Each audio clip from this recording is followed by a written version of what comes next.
You know what? We made a mistake. We put out OG Light this week. We probably should have put out OG Heavy. We put out a beer that was under 5%. We probably should have put a beer out that maximized the ABV laws here in the state of North Carolina at 14.9%. That's what we should have put out. Had we known, you'd be in trouble right now, though, because somebody would sue us because you'd have to drink too many of them. Yeah, you're just continuous state of sorrow after playing their two best periods of the series. And what does that get you? And what did it get them? Got them tied. Yeah. That third period, I'm not going to lie to you. I drive down here. Yeah.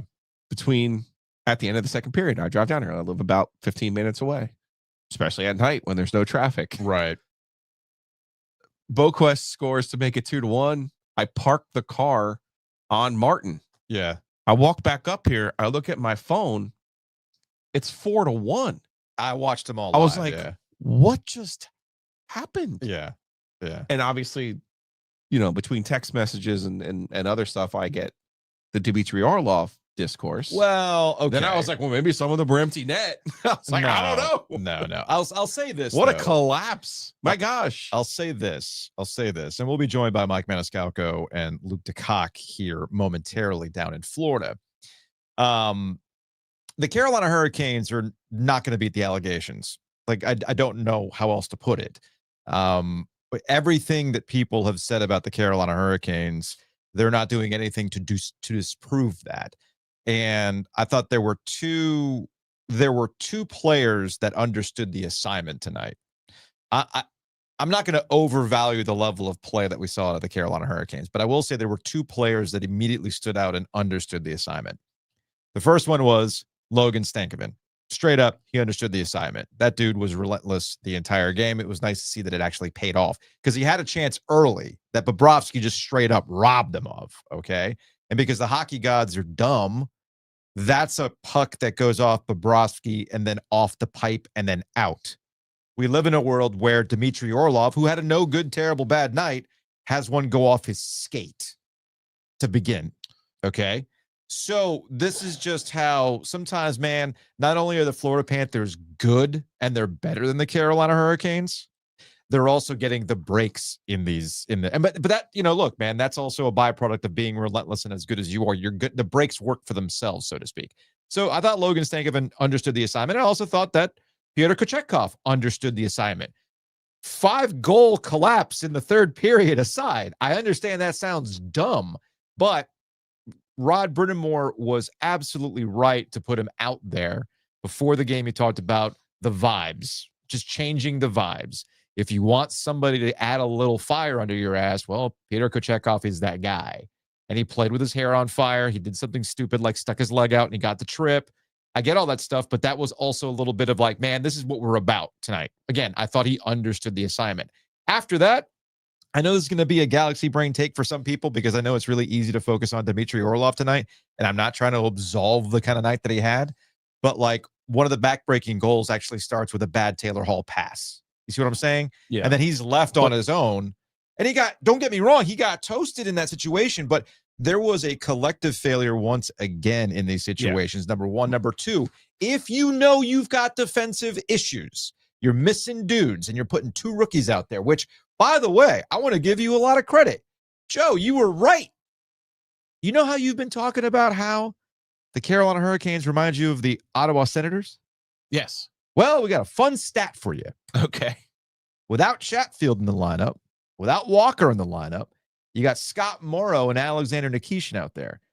That's the first time two rookie defensemen have shown up in a conference final game since the Senators in Game 5, 2017. Mike's here. I'll let Mike join us as much as he can before the bus. I give you my big takeaway. Before the bus keeps going. Anyway, let me go do this and this and this and say hello to Mike Maniscalco, Canes play-by-play on the Heaster Automotive Group hotline. Look, man, the Canes, some of them understood the assignment. I got that, but I don't even know how to explain what the hell happened in the third period, man. 5 goals in that third. I'll do my best. So you give up a goal that you can't give up on the Jesper Boquist backhand, and that puts you on tilt, okay? Now you go there. And these are the defending Stanley Cup champions, which the more I watch them, the more I realize they're built for this in these moments. And if you don't clear pucks, or if you're not hard on pucks, or if you don't do all the cliche that everybody hates, which is get pucks in deep and get in on your forecheck and know your assignment and be the high forward and all of those things, they're going to take the puck and they're going to generate a grade A scoring chance. And if you're Pyotr Kochetkov, you can't be thinking about, oh, I should have had that one, because they're going to keep coming at you. And that's what we saw with the Barkov goals. That's how we saw with Marchand coming back in. They're a machine. That's the only way I can describe what Florida is. And the hardest part about this, and Tripp and I were saying this on the broadcast, and Tripp was very accurate. This was not a 6-2 game, but at the same time, it was every bit a 6-2 game because of what Florida can do in one period. How you guys outlined what Carolina came into this game dealing with. If you would have told me 1-1 after 40, I would have ran through the swamp, through the Everglades with that, going, yeah, I'll take this. You got a chance to win a game. Yeah. You don't have two of your defensemen, and you're missing, some pieces that you need, and you're trying to figure some things out up front. If I can just give one good, sorry, I got to turn something off there.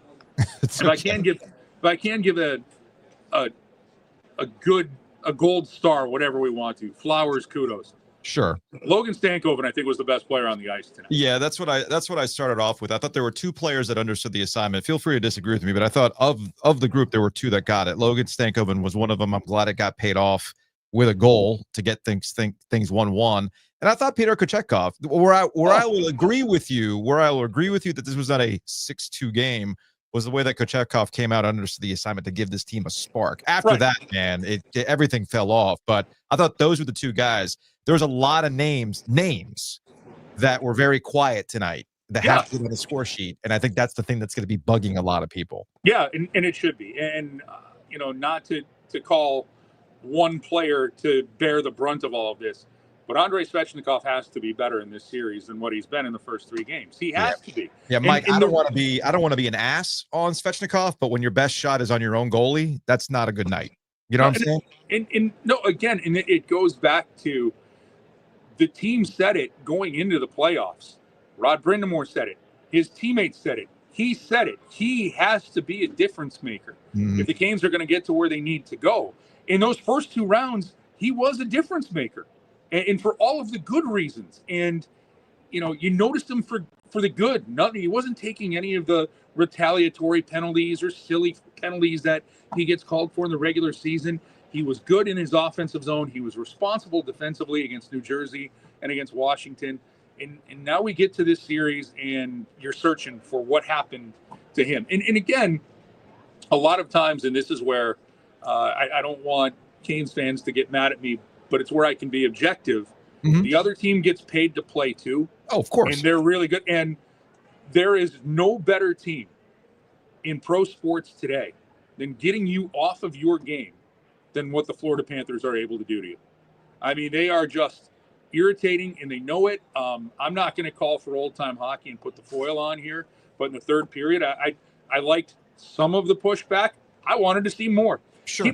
Keep flinging the puck in deep and keep running their defensemen. You know that great Paul Maurice clip that's going around right now about saying don't make plays, fling it in deep and hit their D? You had a chance to do that for 6 minutes and just keep flipping it and make Nate Schmidt not want to play in game number 4, or make, Gus Forsling not want to play. And where I'm just perturbed about this, pissed, whatever words you want. Again, 1-1 after 40. Yeah. In a game, you if we're being honest, in a game you got to have if you think you're going to win the series, right? If you're keeping that dream alive. And it just evaporated. And it's because, again, I called him the boa constrictor. I'll do it one more time. When Florida puts that grip on you, they do not let go. They are sharks when they smell blood in the water. They keep just attacking. They don't sit back. And again, I would have taken 1-1 after 40, but that third period, it's going to be hard for me to sit here and tell you guys, if they do this, and this, we're coming back to Raleigh. Because that third period shows me that if you don't do any of those things, Florida needs one period to beat you. That's it. Right, you got to give Florida credit too, from this specific sense. Reinhardt doesn't play in the game. Lusterani gets bounced for a play he should have been bounced for at the end of the fifth period on Jackson Blake. Absolutely. And who scores the most important goal of the game? The guy who replaces your top line wing. Right. Like, I mean, right. Like, let me just say, fucking A, guys. We could sit here. we could go an hour again tonight. We can go as long as you fucking want tonight. But they literally lost their top line wing. Yeah. And the guy who replaced him, who's just another guy, just to be perfectly honest with you, scored the most important goal of the game. Mm-hmm. Like, yeah, here's me. Yeah, like, just throw what paper. other analysis would you like for me tonight? We're done. I got nothing. You know? No, and Joe, to your point, that's the thing. I'm sitting there going, really? This is a guy who scores that goal, and not only that, the goal that puts him in the lead, it wasn't a garbage goal. This is a highlight reel goal. It was a great goal. That's what I'm saying. It was a fantastic goal. I'm sitting here wanting to be mad at whoever, and I get it. After that point, it falls apart. Yeah. Right? It falls apart. And then because guess what happened after that point? Here comes the super skill. Mm-hmm. They did it, man. Whatever the perfect NAS lineup is, they found it. And it's impressive. I'm not sure Edmonton even gets in their way next round. I'm not even sure, you know? Well, no, I think it gets back to some of the questions we've seen through the sports phone. How did Toronto take this team to 7? That's what James said. Yeah. It was James who said it. Your kid said it. Like, no, I can allow me to try to answer that. By all means, Mike. Because Toronto does not do what the Canes do. The Canes and the Panthers play the exact same game. Yeah. And the Panthers are just doing it way better. No lies on that one. But Giglio, you said it, I think after game 1, styles make fights, right? Well, if you're a knockout artist and you're going against somebody who jabs you and just wants to throw little punches at you, Toronto is all about, we're just going to be offensive, and they got great skilled players, even though, you can make the case they won't show up in the playoffs as their media and their fans will do for them. But, Toronto has some aspects to their game that can be frustrating for a team like Florida. Mm-hmm. Florida doesn't mind playing the kind of game that the Canes want to play because it's the same game. And they're like, all right, we're just going to do all these things. In Florida's defense, really, where they haven't gotten enough credit, is the plays that they've made offensively, jumping in and doing that. And again, if I can go back, I want to keep going with a negative to a positive. Alexander Nikishin's first game in this postseason against Washington was okay. I know that people are going to put plays up, oh, he did this or he did that. It was an okay game. I think that's the most objective way to look at Nikishin's first game. It was fine. But again, for being thrown into this situation, right. Okay is good. It wasn't bad. He was good tonight. Yeah. He was. I liked his game tonight. He's going to be a dash on the score sheet. I know that, but at the same time, that's what I want to see from. All right, you're going to put these guys in a position, and I'll go back. If Sean Walker's healthy for game 4, I would keep Nikishin in the lineup, just for what he's done. You're right. Pyotr Kochetkov understood the assignment in the first period and the second period, and then it just, this is a team that if you leave the barn door open, the horses go. All right, we know you got to get on the bus here soon. Yeah. So I'll leave you with one question. Do you go back to Kochetkov in game 4, or do you try to go back to let's calm things down after that third period? Because I know Luke made this point on social media, and I'm sure he'll make this point when he jumps on with us here on the After Dark. But Kochetkov made complete sense tonight, total sense tonight. Yeah. But now after that, as Joe, tosses papers in the air, what do you do? Do you go back to a calm force, or do you go back to the firecracker? It's a really good question. I would, after seeing this, I think I would go back to Freddie.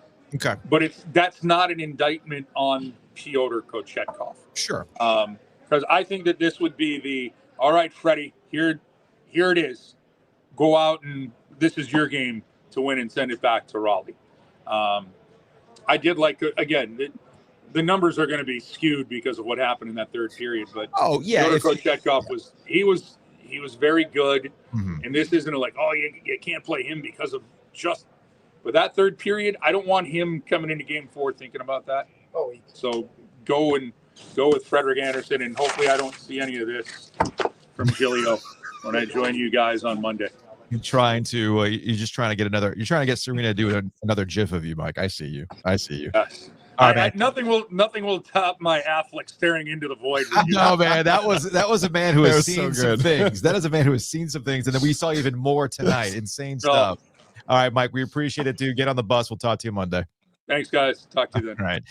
The After Dark is brought to you by Bloomin' Blinds. Check them out online, bloominblinds.com. No G in Bloomin' Blinds. IN blinds.com, or call them directly. Call Chris directly. 919-980-9815.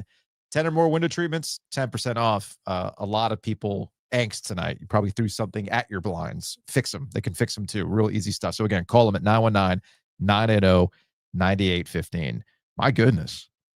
Yeah, the chat is one popping. No, the one guy is being a dickhead. What, the Bob guy? Or assuming. Sorry. Yeah, should not assume gender. Should I put him in timeout again? I could put him in timeout if I need to. Whatever. We'll see. Whatever you got. Bob, if you're watching, come on, man. Just take a deep breath. Just go touch grass for a second, dude. You don't want to be spamming the chat, my dude. Don't spam the chat. Anyway, where were we before we brought Mike back on? I was going to make the point about their depth. Yes. Like you lose a Reinhardt. Like, it's insane. I mean, and then lose the Ryan and gets bounced, right? And you're sitting here thinking, well, technically the Canes should have an advantage right now. I mean, that's what a logical person would think, even with the absences on the Canes defense. You know, let's be kind of honest about the Canes defense too. I think Chatfield has made a difference, but the beauty of the Canes is you can replace players. Like that's what the beauty is supposed to be. They're supposed to have the depth, that kind of stuff. Yeah. And I will talk to Luke about this a little bit more when he joins us, about Nikishin in particular. Given how he played tonight, I think and this is going to drive fans nuts. And I actually understand where fans are coming from on this. Oh, in terms of why they played Morrow over him in the last game, to give him an opportunity to continue to grow. Because the one thing that bothered me, and usually bothers me about, particularly when we talk about the Carolina Hurricanes in hockey, we love to just kind of retcon things. We love the hockey's playing these things sometimes. And what initially was taken as Game 5, difficult spot for Nikishin to come in. Oh, against Washington in Game 5, to come in and play when he played. And people are focusing on the negatives. Well, like, there was this, there was that. I mean, he had like one play. I'm like, also, it was his first effing NHL game in the playoffs, in a very crucial game for the Carolina Hurricanes. I don't know. Maybe put him back out there once he got that out of his system. So this is going to be a thing that's going to absolutely follow the coaching staff for their decision-making to put Morrow out there instead of Nikishin in the last game. I'm not saying that's the reason why they lose tonight, but it is one of those things that puts up like the second guessing. Everybody's going to second guess everything. You know where I stand on this. There has been a complete failure from your best players in this series that has led you not just to lose, but to be embarrassed the way that the Canes have been embarrassed so far in this season. Yeah, I thought the officials got the Luosterainen call right. Mm-hmm. You get a 5-minute major, you have to score there. Nope. I would have preferred to have seen it at the end of the first period, but then to start the second period and not get the goal. Those are the opportunities that you have to kind of take a lead and take a little bit of advantage, put a little game pressure on Florida. You know, they haven't done that in this series. They haven't made them uncomfortable. They haven't made them sweat at all, feel the pressure. And they call him Playoff Bob for a reason. Oh, yeah. He can be very volatile. He can be. He was good tonight. But he was good. He was good again. And I know there's a lot in here about how the Canes are soft, even on my own, text from friends about how the Canes are soft. I kind of sort of disagree soft. I think it's the other way. I think it's the skill. Mm-hmm. And that's where we always run up against in the playoffs with the power play. And yes, they scored 2 power play goals tonight. The Stankovans was one of them, a totally legit one. But the Jarvis one went in 6-1. Like, come on, that's the second time this series they've scored a completely meaningless power play goal. Right. And I those problems all go back to the same thing. You got to have skill, and you say they're best players, right? Svechnikov has obviously struggled in this series. Very much so. Aho has not been a factor in this series At all. Jarvis did score tonight, but come on, that's a meaningless goal. Agree. I think all of these guys that I'm mentioning, if you just slot them down one spot, Mhm. you know, now all of a sudden you're sitting here going, now wait a second, that's got the makings. And to Tom Dunton's credit, to Eric Tulsky's credit, even going back, remember they brought Michael Bunting in here, thinking, oh, and the soft thing, you know, the Lemieux that they had, you know, Taitomi over the years, and they've tried to add a little bit of that element, but ultimately that's not what saves you. You needed the ultimate Rod response tonight to the Listerine hit, not a fight. You needed a goal. You got 5 fucking minutes. You had 3 to end the period, 2 with fresh ice, 2 with that still clean couldn't ice, do it, and the power play was atrocious. And I'm being honest with you. You know, I've covered a bunch of hockey games. I've seen a bunch of different teams do a lot of different things. Yeah.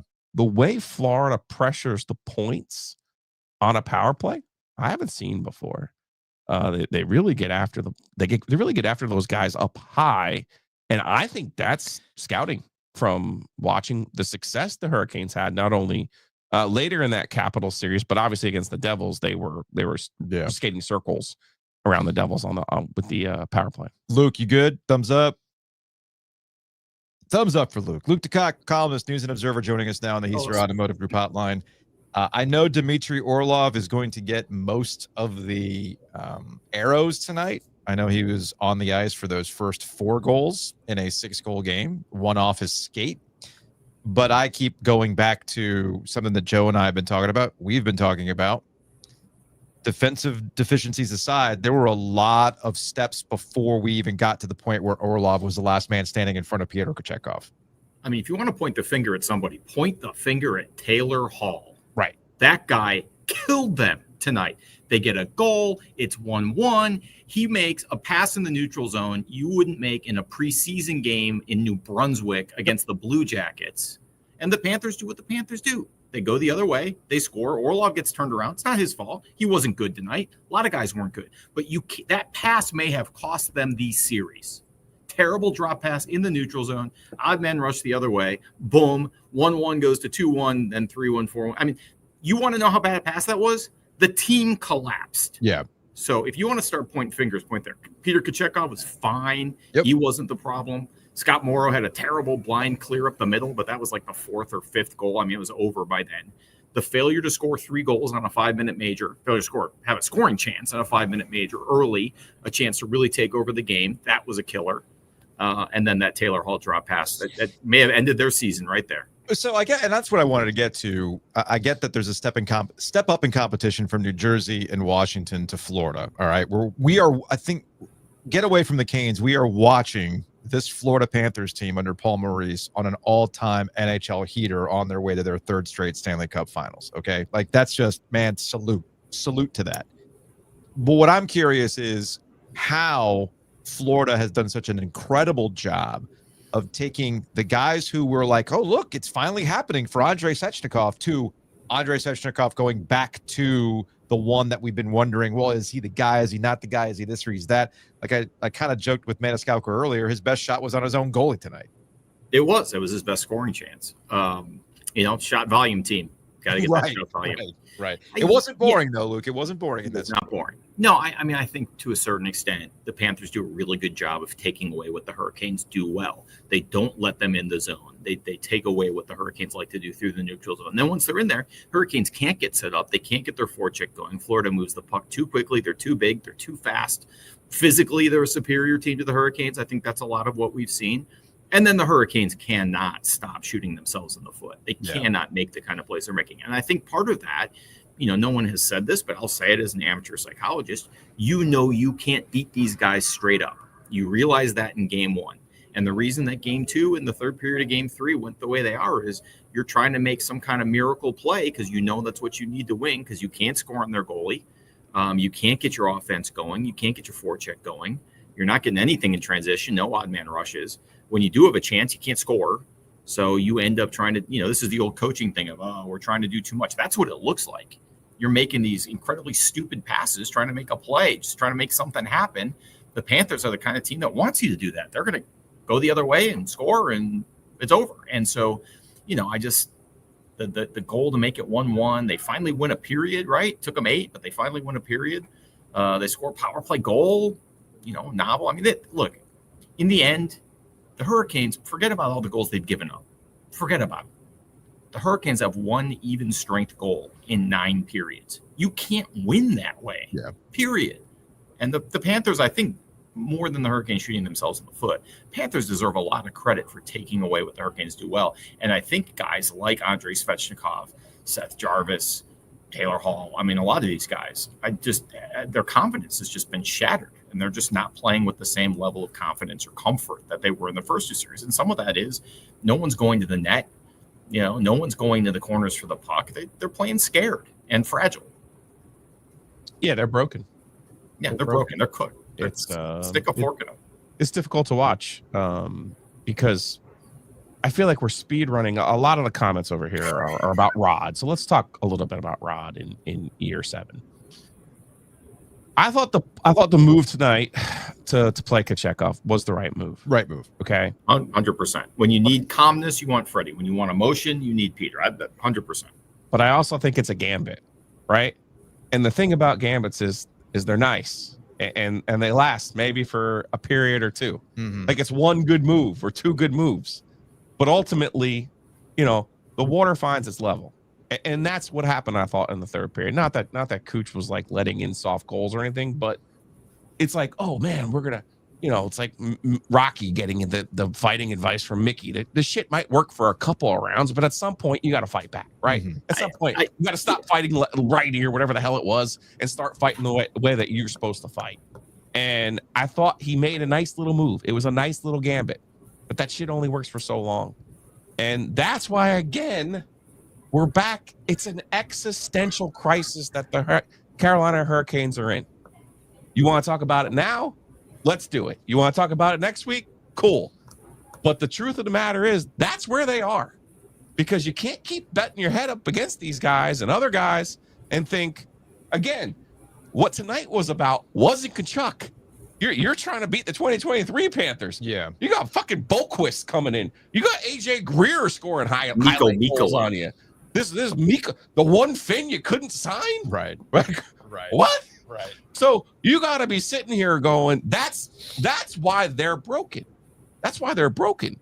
Because it's like, we've done all of this in 7 years under Rod. This is our identity. This is who we are.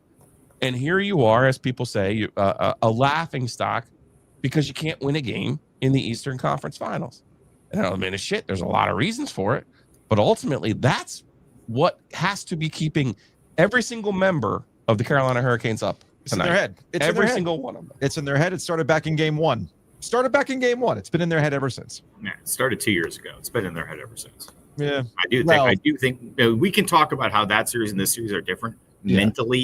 Mentally, there is a connection there. Yeah. And look, I mean, at a certain point, you have to figure out, how do we play our game against these guys? Mm-hmm. It's hard. You're going to get hurt. You're going to get your head get pile driven into the boards like Jackson Blake. But that's what you have to do. I mean, I don't think you have to get your head pile driven into the boards. But you're going to have to go and you're going to get slashed. You're going to get cross-checked, and you're not going to whine to the refs about it. You just got to. That's what bothers me. That is what bothers me a little bit of the mentality here. It's like we say this. If you've watched hockey at all, you understand when you get to this point, things go. All right. I mean, they just go, and you can sit here and you can complain and start doing. Again, I will use a basketball analogy here. People start just counting up look how many times they went to the free throw line. Why come we're not going to the free throw line? Like that kind of stuff. Hey man, change it up. This ain't working right now. And that's where we are with the Carolina Hurricanes. Now, I'll say this though. I do feel like games like this and the mental aspect of it make it very difficult for me to get too worked up about, who's playing where and all this other stuff, right? Like, well, they should have played Nikishin before that. What's Scott Morrow still doing out there? Why is Rod doing this and that kind of stuff? I still get back to the other simple fact here. I don't want to oversimplify it here. It gets back to your best players have to be your best players. The thing is, Joe, you can't have these guys drop down 1 or 2. It doesn't work that way. These guys are supposed to be. They've tried, Joe. But Because remember, they've always had the excuse though. Oh, he's been hurt. That's what I was about to tell you. Svech didn't play in 23, right? So you're chasing something from 23 because you're even going back and saying, well, if this guy doesn't get hurt, and then you trade for Bunting, you trade for Gensel, you trade for Rantanen. Yes, like those were all you signed Pacioretty. Those were all deals to try to get goal scorers for the playoffs. And your premise was, well, we would have Aho, Svech, and now look at Jarvis, the way that he's playing. And to a certain extent, they went out and got KK thinking he would be their number 2 center. Welcome back to the lineup, KK. I just think that's the overarching point to all of this, that you at some point you have to wonder, is what we do good enough to win the Stanley Cup? Let me put a twist on that. One thing I'll say about Mark Gottfried that I will always respect: Mark Gottfried always played to win the NCAA championship. Former NC State basketball coach. Always cared about. That's what he always cared about. I want to be the last team on the top box on the first Monday in April, and I believe Tom Dundon has that same mentality, and I believe Rod Brindamore has that same mentality, and that's why I say the rubber's meeting the road here. In a week, they better get their shit together and better figure something out. And I don't think Mitch Marner is the answer. Mitch Marner is not the answer. I think there's a lot of different answers that they could try to pursue, a lot of different ways to get creative, Joe. I keep saying it, though. They can win the Stanley Cup if Sebastian Aho is their second best center. They cannot win the Stanley Cup if Sebastian Aho is their best center. Here's the thing, and I got to go after this. It's not necessarily about the system or who they have. Sometimes the guys you have aren't as good as you think they are. Right. And I think that's what we're seeing. Andrei Svechnikov is not the player they thought they were. Sebastian Aho, maybe not the player they thought he was. Maybe Seth Jarvis isn't. Brent Burns isn't. We know that. I haven't been on the Brent Burns, tar and feather bandwagon, but he was god awful tonight. I don't know how many times I got to turn his back on a player getting run into the boards before his teammates stopped bailing him out. I don't. There's a certain point, right? Like what did Will Wade say when he took the job? You win with the best players. Are these the best players? Have you built your team around the wrong guys?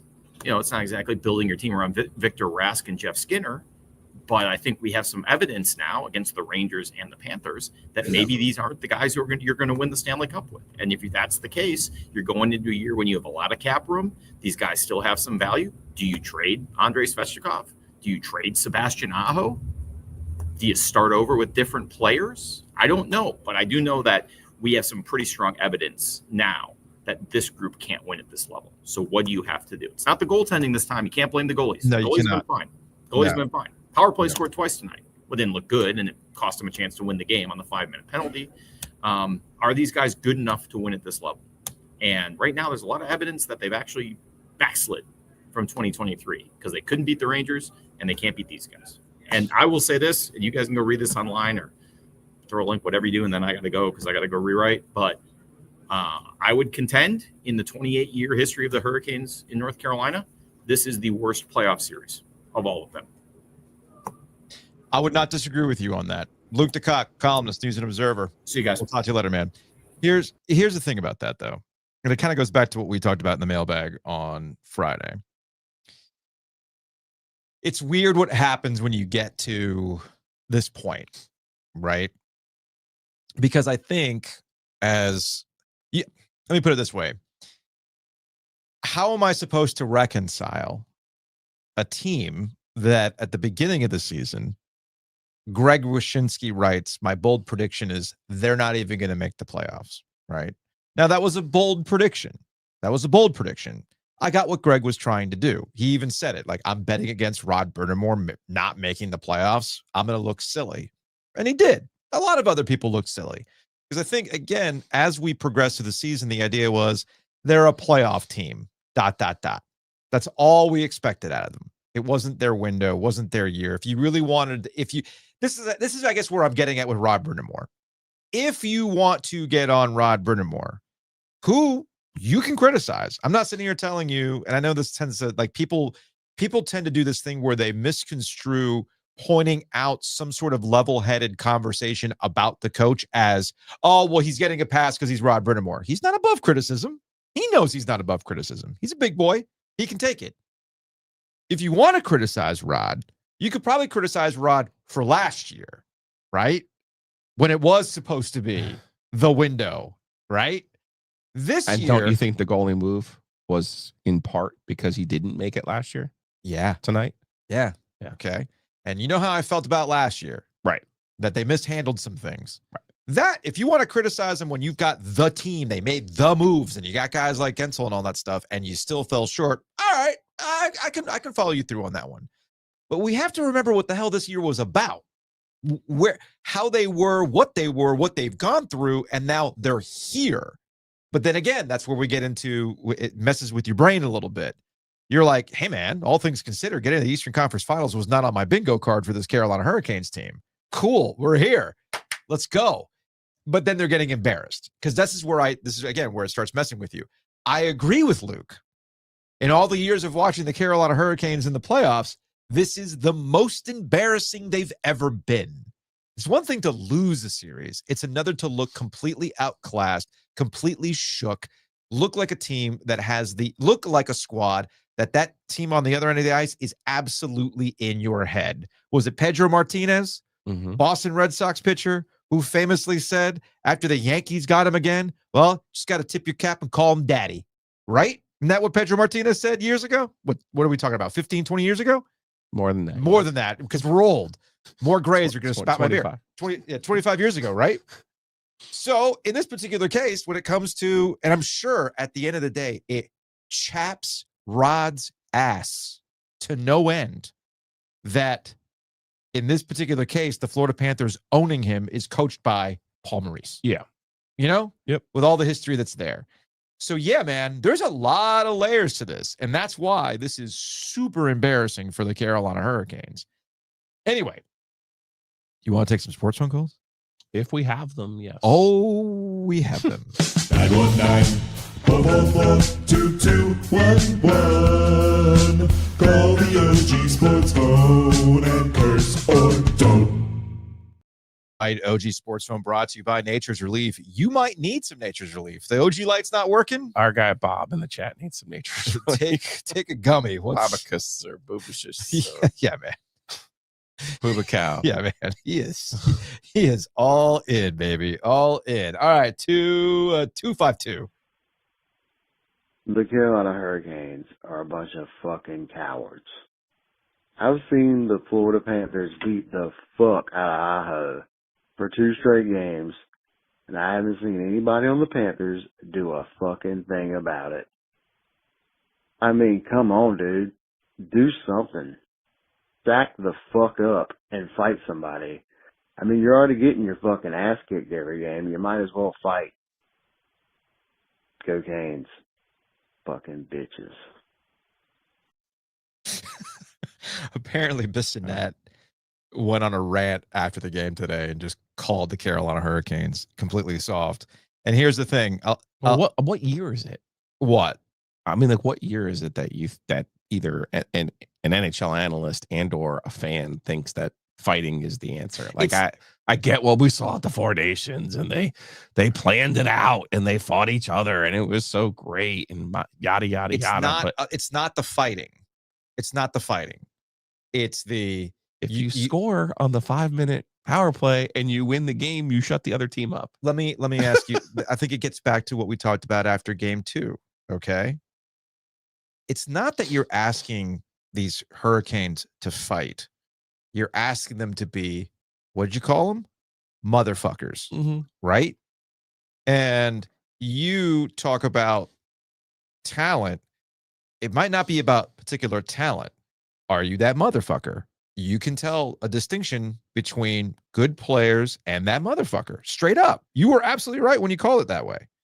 And that's what people are asking for. It's not. Yeah, I get what you're saying. It's not 19. Literally in the let the sports phone people be the sports phone people. I'm not going to take them literally. I think what they're asking. If Bissonnette is the one saying it, but that's also like this old timey. No. Without having heard Bissonnette yet, just that somebody told me that he was just calling them soft. I can interpret that as saying, be the motherfuckers, guys, because they are. They don't care. Marchand's going up behind Gostisbehere and just clocking his ass in the back, knowing they're not going to call it. Okay. So that's what people are getting at. And I don't know if I necessarily disagree. All right, to a 919. Well, good evening, guys. That is a weak, scared, and heartless hockey team that you just saw, especially in the third period of this game. It's disgusting. Orlov played horribly, but until we get leadership from number 20 and number 37 and number 24 and number 11, we are not going to win anything beyond the regular season. I'm just appalled at the absolute gutlessness of that performance. I turned it off. I'd never turn it off, but I did tonight. Disgusting, embarrassing, gutless, heartless, shitty effort. And I'm tired of saying that. Thanks, boys. Oh, OG Light sold out. Bye. It's sold out. Thanks to everybody who sold it out at the Breeze, dude. It's still available in some other places. I think there's a difference between the game spiraling out of your control in the third period and effort. Mm-hmm. The effort was there. I mean, I can't stand when people question effort. I don't like that. Yeah, I'm with you on I that. don't, because we don't understand it. We certainly don't understand it in hockey, right? Like, come on. No. All right, to another 919.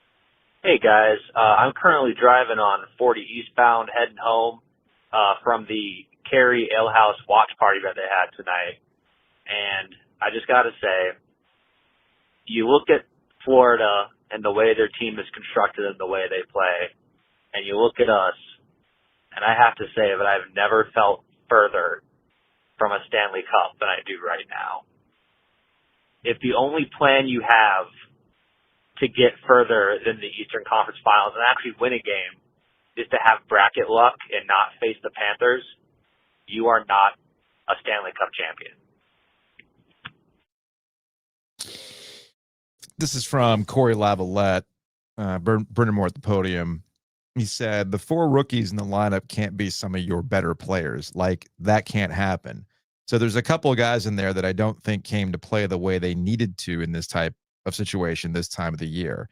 It can't be Jordan Stahl and Martinook being your best players like that. That can't always be that way. And that's what they are every night. So we needed more out of some guys. Who do you think Rob Brennan was talking about? Aho, Jarvis, right? Svechnikov, right? Taylor Hall. Yep. Yeah. So we can bang all day about defensive pairings and who should be the goalie and all this other stuff. Sometimes it's overcomplicating the matter. Carolina's best players have been incredibly quiet in this series, and Florida's done a better job than they have, and they've choked them out. It's that simple. Let's see. Did I play this one? Hey, guys. Yeah, I played that one. All right. Next up, this is from an 832. Yeah. So that was pathetic. They don't. I mean, it looks like they don't care in some aspects of this. It's just. Listen. There is no. I mean, it's just sad. It's depressing. You get to this round and you play like that. It's not even funny. I'm sorry, but I hear every single year at the end of the Stanley Cup, oh, well, this person played with a broken foot. This person played with a I mean, God, what are you doing? I mean, really? So is Chatfield dead at this rate? Because I'm sorry, but if he's that freaking hurt, he better be decapitated. I'm sorry, but you can't tell me that that's the difference off of that. You cannot tell me.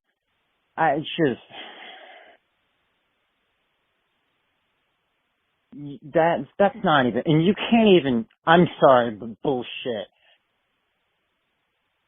You're the two best goaltenders, and y'all have said this in the past. You're not winning the cup with Kochetkov in net. That's the difference with that.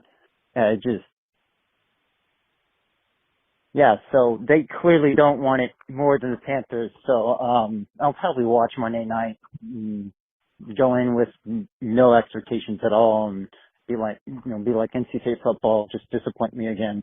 And this Stewart's gonna catch another destroy. Sorry, but yeah, that's depressing. That really depressing. Really, I mean, that can't be not in your head like that. I'm sorry. Like, you're going to let that happen. All right. Cool. I don't care. I've never really skated well ever in my life. I grew up in Texas, so I'm sorry, but my name's not going on the cup. They're battling for it, and they clearly don't want it. So we'll see what happens Monday night, but I doubt the series is going past Monday night. They're not coming back to Raleigh. Enjoy the podcast. See y'all. Okay, now weird From Kevin. We Florida broke the sports phone. Yeah, my guy was. I get it though. He's very frustrated. Listen, the effort's there, the desire is there. Yeah. Just real quick on Chatfield. I'm gonna connect a few dots here. I'm gonna tell a basketball story. So if you don't like my basketball stories, just bear with me. I hate it when sports. It's like peanut butter and hair, Joe. They don't go together when sports mix, man. So we're 2012. I think anyone who ever worked in the media in the Triangle was in St. Louis in 2012 because UNC and NC State were at the Sweet 16 in St. Louis. Mm-hmm. One of the people who was there was Bobby Fraser, and I was convinced that Kendall Marshall was going to play against Ohio and then eventually against either NC State or Kansas. And being stubborn Joe that I am in 2012, I was like, Bobby kept saying, no, Bobby Fraser, national champion for the Tar Heels, was saying to me, I kept saying, no, Bobby, I know Kendall Marshall's going to play. And he goes, Joe, he is a point guard who I go, he's just going to get his hand shot up and he's going to play. And he goes, Joe, have you ever gotten a body part shot up before? Yeah. I was like, well, like before surgery or whatever. He's like, yeah, but have you ever like gotten a body part shot up and then tried to play the game? And I was like, no. He was like, how is he going to dribble if you shoot up his hand? How is he going to feel the ball? I was like, okay. Based on what we've seen from Jalen Chatfield in his warmups, he has a foot, ankle, some sort of injury that is preventing him from skating. Yeah. So it's not about desire. It's not about interest or want or any of those other things. It's not about being decapitated. It's about an inability to skate. Because again, if you shoot up his foot, guess what? You can't really feel to do. You can't skate. As a defenseman who needs to turn and skate backwards and do all of these things. So again, let's try as a base level to not question effort and desire. What happened in the third period, the game got away from them. Absolutely. The existential crisis about what do you do? Is it good enough to win the cup? All valid questions. Mm-hmm. The top line being out to lunch seemingly in this and so far out of it mentally because they're perhaps trying too hard that they're in their own heads. These are all valid things, but please try to be a little bit more even headed here on some of the problems. No, please. They're not going to be. That's what the sports phone is for. Nomino. Evening, boys. Hope you guys are having a good night. Better than obviously what's going on. Tried to play the game of let's do the opposite. So let's not watch the game. Let's not, let's not do that. Just send positive vibes into the universe. Hope the world takes it. Watch the main event. Great. Started watching Mickey 17. Great. Finally turned up Twitter and 4-1 Panthers. Damn it. That didn't work. You do what you had to do. Did you move the jersey? I did. You put it on the chair. I almost put it on when it was 2-1. I didn't get here fast enough. Well, you know what? Maybe on Monday we just wear it straight up. See what happens. Maybe it works that time. Maybe we missed our chance to talk to Rod. You want to drive down to Florida for availability? I'm good on that. All right. 704. Joe and Joe, Stumpy from Statesville, calling again. Well, I let myself have some hope. I even had a bit of defense going into the third period, but no. Dean quit on Rod again. And honestly, I don't blame him. Brindamore spent all year telling anyone who would listen how bad his roster was. We got worse. This is a down year. We don't have those sexy players yet. What do you think that says to the guys you do have, Farhad? What the fuck? I mean, after the anger wore off from Thursday, I was ready to give them another shot next year with some big free agent additions. But when the players give up on a player's coach, it's fucking over. The only positive from this game was how good Nikishin looked, but even that makes Rod look worse. I think it was Chelios that said on the intermission report that Rod should be embarrassed for not playing him sooner. Yeah. When the TNT guys are telling your coach to be embarrassed, that's a fucking problem. Anyways, thanks for all your coverage through the years. Love you guys so much. Best podcast, best coverage of the Canes there is. Thank you again. Hopefully it'll be a better year next year. Appreciate that call. Look, and I'll just go back to what I'm saying. Rod is not above criticism. And yes, I was very confused as to why you would not give Nikishin another opportunity after that game in Washington and going back to Morrow. You saw how that played off. I do think playing Kochetkov potentially facilitated playing Nikishin. I can see it that. gives you at least someone behind him who could speak his language and direct them. Yeah, no, it'll be, this will be a really interesting exit situation for the Hurricanes. For Rod, for Tulsky, you moved heaven and earth to bring him here. I mean, they did an entire feature. Got you. No, I'm serious. I'm being serious here. They did an entire feature in the Athletic about how they got him here. Right. You go through all that, and then you kind of play it with kid gloves in this situation. And I don't know if that was the right way. I don't to go know about if it was kid gloves. I think it was the language barrier, to be perfectly honest with you. Like I could see them saying why, and then you give them a chance in the Washington game. You win that game, you kind of feel like you got away with it. And in your head, you're thinking Morrow is more of a surer thing. Obviously didn't play out that way. No, it did not play out that way. And also you see in situations where you'll be a healthy scratch if you don't like particular things. See what I'm saying? So it's there's all sorts of things that end up happening. But anyway, here's a 336. Hey y'all, I've been listening for a long time, and I just decided to call because I don't know if y'all will play it or not, but this Hurricanes team has made the Florida Panthers look like the 1984 Oilers. I've never seen anything like it. It is the most insane thing I've ever seen. Going from 2-1 to 6-1. Oh, and as I say this, they score a second meaningless goal. So it doesn't look as bad, but still bad. And I'll just listen to what you guys have to say. Love the podcast. Love the After Darks. Keep up the great work. Appreciate that call.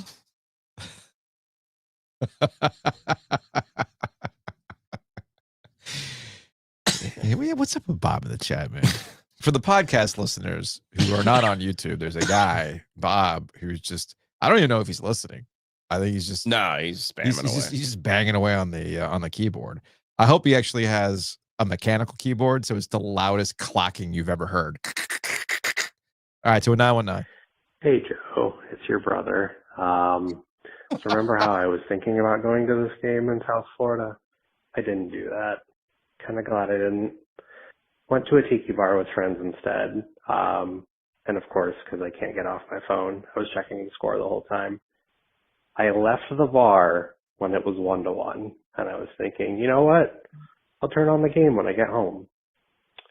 In the 30 minutes it took me to get home, because it takes 30 minutes or more to drive anywhere in Orlando, it turned into 6-1? What the fresh fuck? Are you serious? Really glad I didn't blow $300 on going to this game in South Florida and wasting a day out of my long weekend.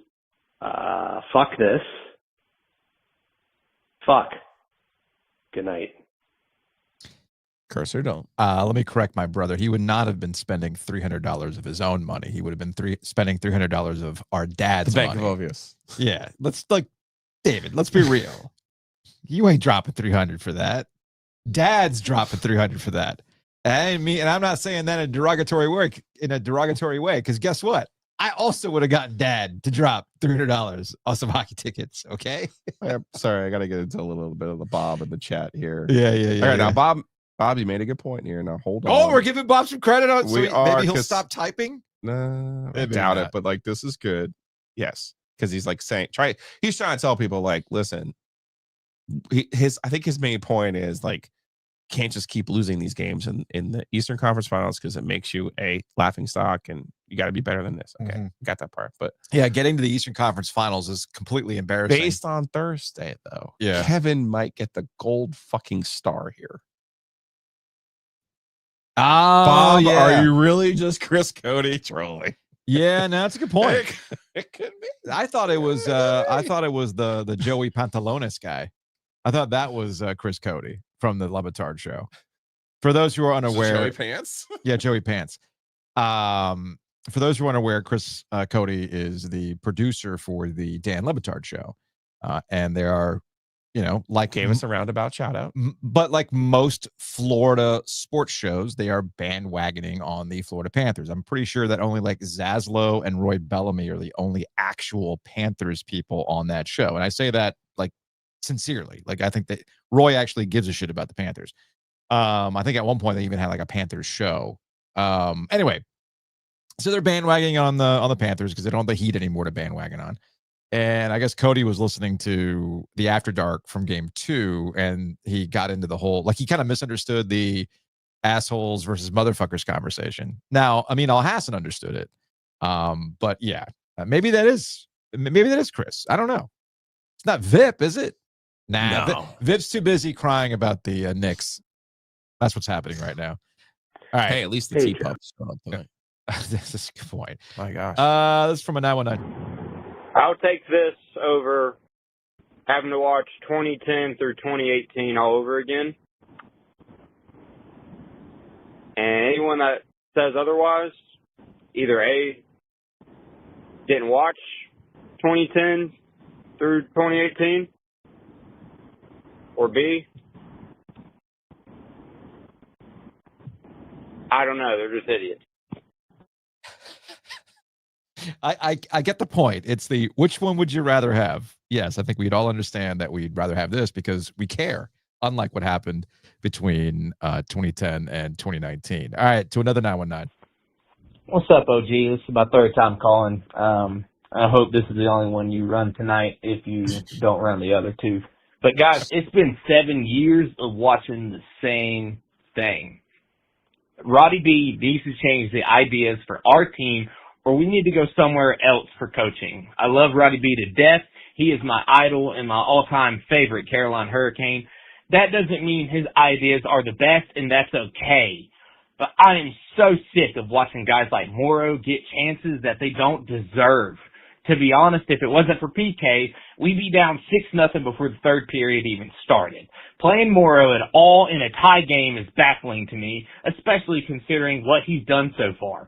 I get injuries are never easy to handle, but we have many more options.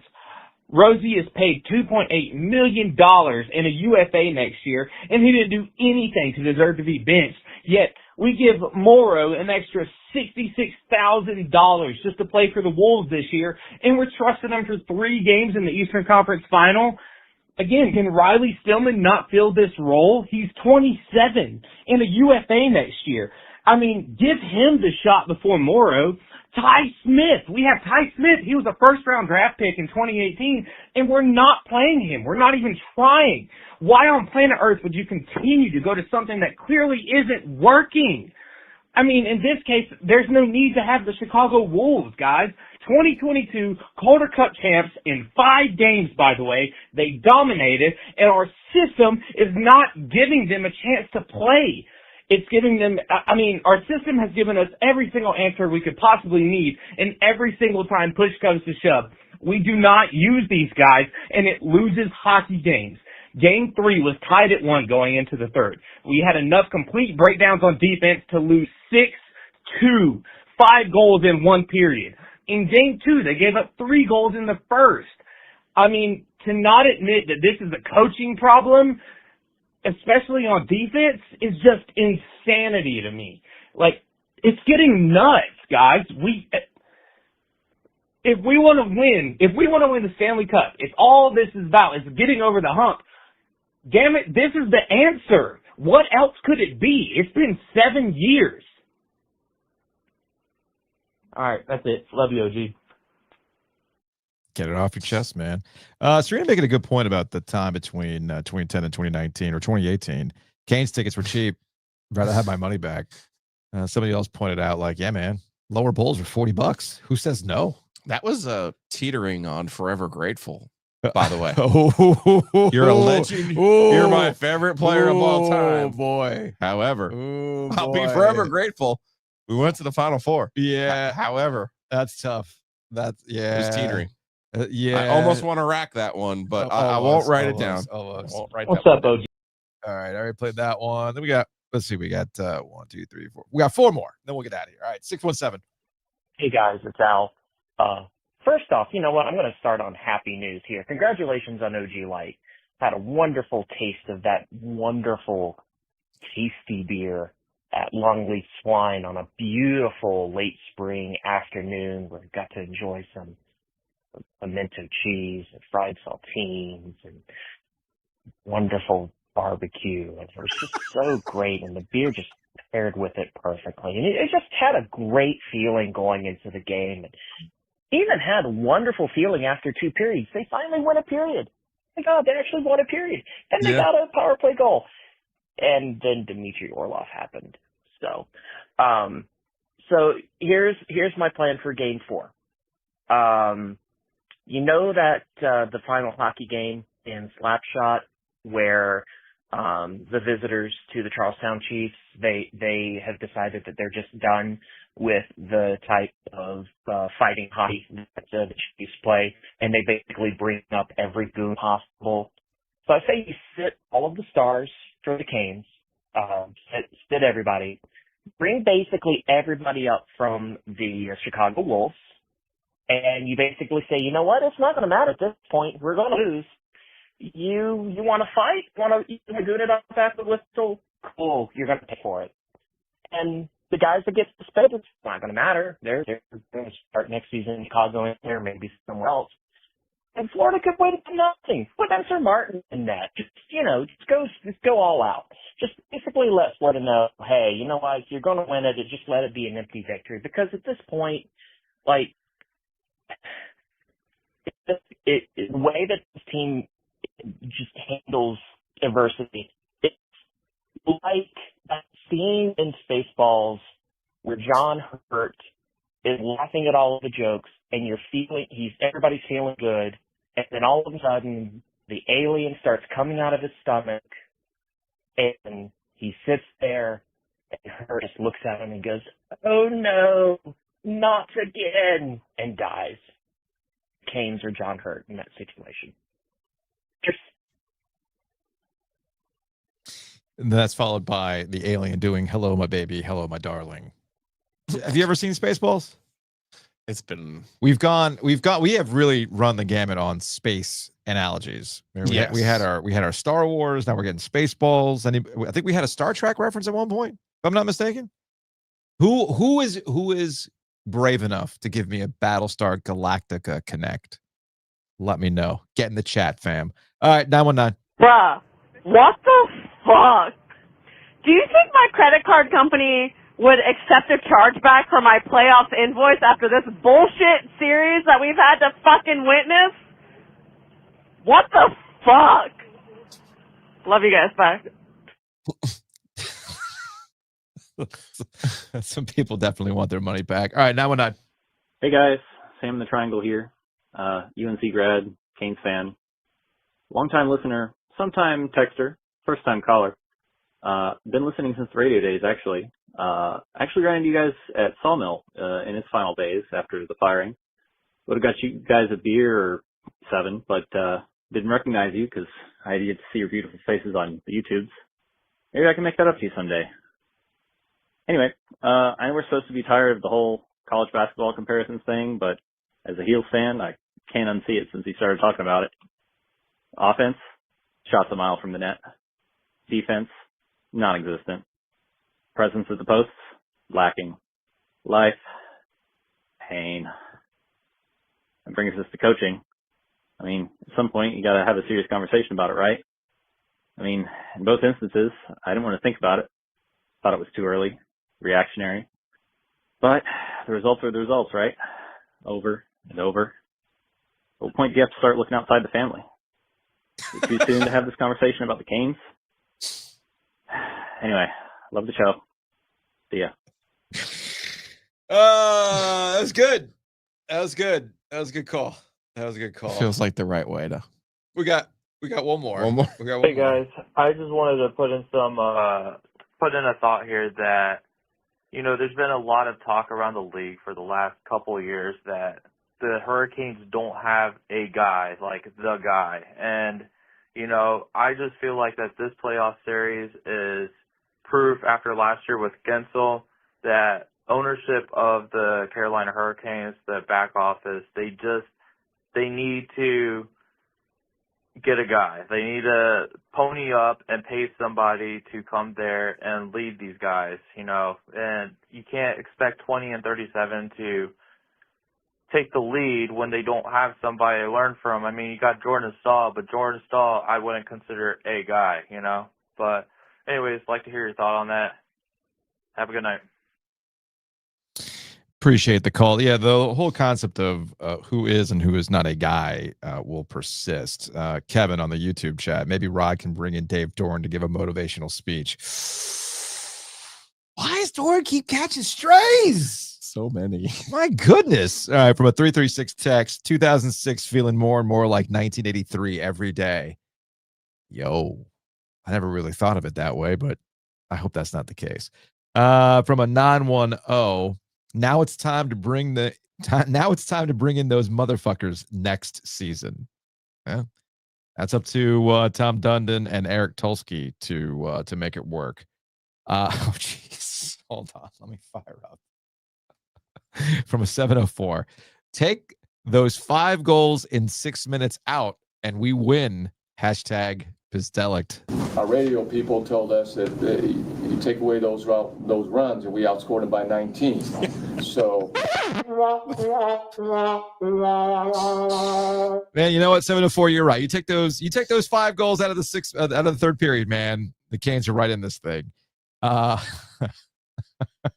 Do you think the Hurricanes would have been better off losing in 7 to the Capitals than being swept in the Eastern Conference Finals and adding to the narrative, not beating the allegations?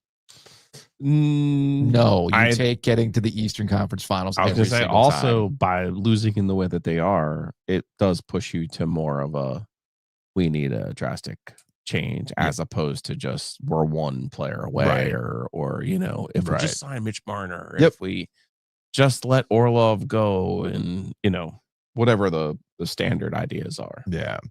From a 336, it was fun until it wasn't. Here's 1 to 15 straight. Cheers. Maybe next year will be our year. Never mind. From a 336, make it stop. Make it stop. Let's see. What else do we have here? Oh, this was from a 704. First time getting these boys back together since the OG birthday bash. Was hoping for celebratory drinks. You see someone got a head start on the bourbon tasting, but it looks like we're drowning our sorrows instead. Only question, should we mix it with Cheerwine or Mountain Dew? And he's showing the Elijah Craig Special Reserve, the Weller Green, and that is the Caribou. I believe that is who is the gentleman who won the Caribou? Our crew. I can't remember. Was somebody in the crew? Okay. Again, because I just see it as a 704. They all I don't know sat on the anybody. back. Yeah. And they all of them won. So it was kind of a nice little symmetry. Also, I lost it in the chat, but I'm going to paraphrase here. And this came from a Florida Panthers fan who actually complimented us and, for the most part, the people in the chat and the callers were saying like, oh, you guys are actually somewhat of a fun listen, unlike the Toronto people, you know, like, because we haven't spent the entire time going like, oh, Florida's dirty, blah, blah, blah, blah, blah. Yeah, this is that. It's more along the lines of like, hey, man, Florida, maybe the Canes could do that. That sort of thing. What do you got? I mean, when it's Boquist and Greer scoring magical goals. Yeah, what are you gonna do, man? Nothing fluky about any of those goals. The 2 most important goals of the series were scored by ancillary parts. Yeah. All right. That's going to wrap it up for the After Dark. Big thanks to Bloomin' Blinds for sponsoring the After Dark. You know, Chris is hurting too. He's a Canes fan. You know how you can make his day? Call him. Get some blinds. Get a blackout curtain. I was going to say even better for this summer and trying to sleep in a little bit. Now that I've been up after 8:30 during these playoffs. I know My body clock does not have a single clue what to do. It is not. Yeah, I was gonna say the Canes aren't the only thing that's cooked. Your body clock is. So call Bloom and Blinds 919-980-9815. No regular show Monday because hey man, it's Memorial Day. But I have a feeling we will be wrapping things up for the After Dark on Monday night for Game 4. Yeah. Also, don't forget we're playing in a golf tournament on Tuesday. Yeah. Tuesday's show will be the After Dark. Okay, and then Wednesday we're over at the Raleigh Country Club. Why are you doing this to me? Because we're officially in off-season protocols, and if we could talk to some people that we like at the Raleigh Country Club, well, guess what? Is Roy going to be there? I have not called him since we were potentially inebriated at the Oakwood Pizza Box. But he did pick up. He did answer. No, we didn't call him. We FaceTimed his ass. Did both. So thank you, Gomez. Thank you, crew. And fucking go Hurricanes.